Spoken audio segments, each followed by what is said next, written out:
able to choose their own government and govern their own country. And in Libya, they'll be able to choose their own government and govern their own country. But there's one country which all three party leaders say we must not be allowed to govern our own country, and that is our very own United Kingdom.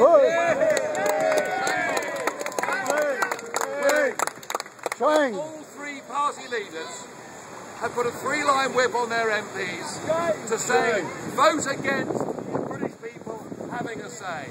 And that, I think, is an absolute outrage. They're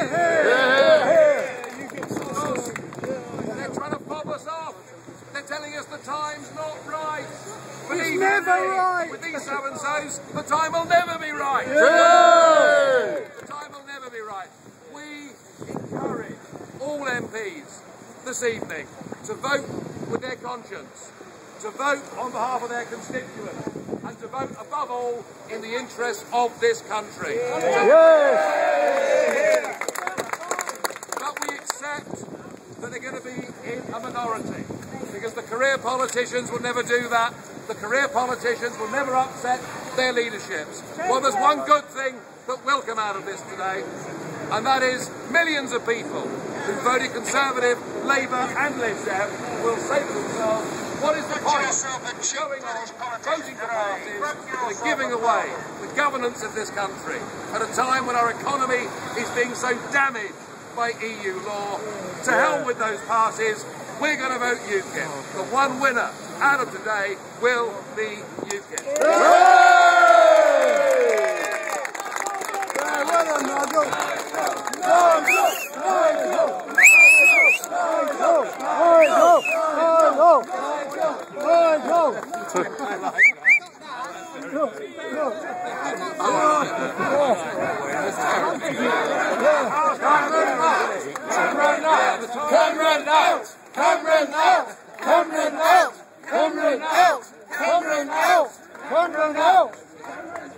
What do we want? Referendum! When do we want it? Now! What do we want? Referendum! When do we want it? Now! What do we want? A referendum! When do we want it? Now! What do we want? A referendum! When do we want it? Now! What do we want? A referendum! When do we want it? Now! What do we want? A referendum! When do we want it? Now! What do we want? A referendum! When do we want it? Now! In the words of old Mr. Gray. Nigel, Well done.